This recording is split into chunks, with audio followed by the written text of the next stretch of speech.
Qu'est-ce que l'addiction aux jeux vidéo? L'addiction, c'est une nécessité impérieuse de jouer en ligne de façon répétitive et maniaque. Qui est le plus touché par ce phénomène?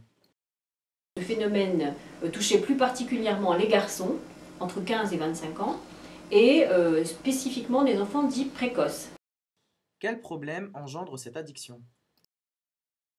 Les problèmes, c'est le décrochage scolaire, l'isolement, la perte de repères, le mensonge, mais effectivement, c'est le même problème que dans les autres addictions.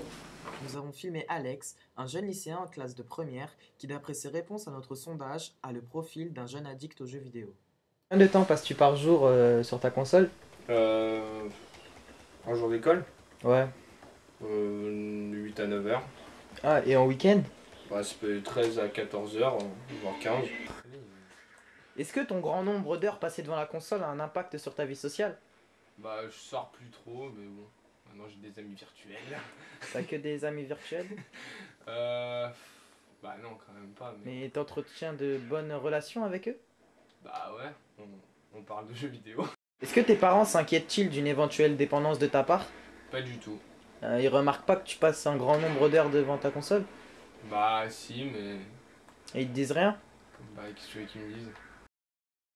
Les parents sont-ils responsables de cette addiction? Alors, les parents sont responsables à des niveaux très très variables en fonction des situations. Alors, ça peut aller au pire de la carence éducative la plus totale, à la simple négligence ou même à l'ignorance du phénomène. Certains parents tolèrent pour avoir la paix, d'autres ne voient pas, d'autres ne surveillent pas, d'autres ne savent pas dire non. Donc il y a différentes graduations dans la prise en charge du problème. Mais c'est vrai que dès que le problème devient vraiment visible, c'est qu'il est déjà vraiment très ancré et que ça va être difficile de mettre des choses en place pour stopper le processus. Quels sont les jeux vidéo les plus vendus actuellement? Alors la plupart du temps, c'est Call of Duty, le jeu le plus vendu en ce moment. La légende Call of Duty. Hollywood, la ville sainte des films, est devenue depuis peu la ville sainte pour les jeux vidéo. En 2 ans, à Los Angeles, a été conçu, développé et réalisé le bien culturel le plus lucratif de l'histoire, le jeu Call of Duty MW3. Son coût de développement est tenu secret mais estimé à plus de 100 millions de dollars. Son budget marketing, évalué à plusieurs dizaines de millions, a été à la hauteur pour son lancement le 8 novembre 2011. Activision, l'éditeur du jeu, a réalisé d'énormes campagnes publicitaires. En 15 jours, MW3 a généré plus d'1 million de dollars de recettes dans le monde. C'est plus de recettes que le film Avatar. Le jeu a été vendu à plus de 9 millions d'exemplaires le jour de sa sortie, plus de 20 millions au 1er janvier 2012. Nous avons distribué des questionnaires à des classes de première L, ES et S afin d'étudier les différences dans la pratique du jeu vidéo chez les jeunes. D'après notre questionnaire, Call of Duty est le jeu auquel jouent le plus les élèves de première, mais sur la pochette du jeu domine le sigle moins de 18 ans. Les vendeurs de jeux vidéo ont-ils le droit de vendre des jeux déconseillés aux moins de 18 ans à des mineurs? En fait, la réponse est dans la question. En fait, littéralement, on peut le faire à partir du moment où c'est déconseillé et non interdit. Après, on peut le faire effectivement si les jeunes sont autorisés, avec les parents, accompagnés, il n'y a pas de souci. En deuxième position, on retrouve FIFA 12, un jeu de simulation de football dans lequel on peut effectuer plus de 15 saisons en réseau. Puis, en troisième position, pour 13% des élèves, leur jeu favori est GTA 4, un jeu d'action-aventure où le personnage est libre de faire ce qu'il veut. Il s'enfonce au fil des missions dans un univers mafieux, criminel et de corruption.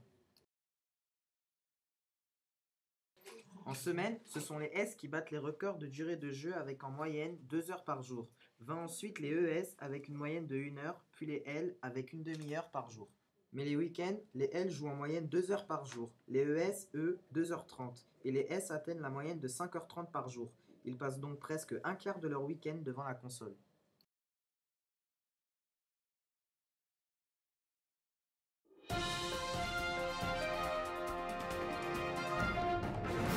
Les psychologues tentent de savoir si finalement cette violence des plus jeunes est nouvelle ou pas et si la frontière entre le réel et le virtuel existe encore. Certaines personnes, fascinées par leurs jeux vidéo, n'hésitent pas à reproduire ce qu'ils font sur leur console dans la réalité.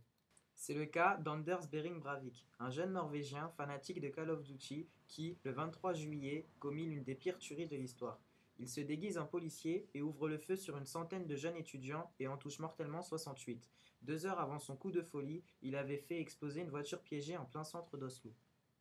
Le cas en Norvège n'est pas isolé. En 1999, à Columbine, aux États-Unis, 2 étudiants ont commis une tuerie au sein de leur école. Armés de Kalachnikov, ils tuent 12 de leurs camarades, un professeur et blessent 24 autres personnes.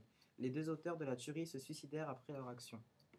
Le massacre a provoqué une grande émotion aux États-Unis et créa une psychose sociale sur le terrorisme, sur les lois de contrôle des armes à feu et sur l'impact des jeux vidéo sur les jeunes. Outre les jeux de guerre, certaines personnes n'hésitent pas à reproduire dans la réalité les scènes produites dans leurs jeux de voiture. En région parisienne, des courses de voitures sont organisées sur le modèle du jeu Need for Speed. Pour conclure, les jeux vidéo sont des biens culturels en vogue. Pour les jeunes lycéens, ils sont un moyen de détente, de passe-temps, mais ils peuvent également conduire à une addiction et devenir une drogue dans certains cas.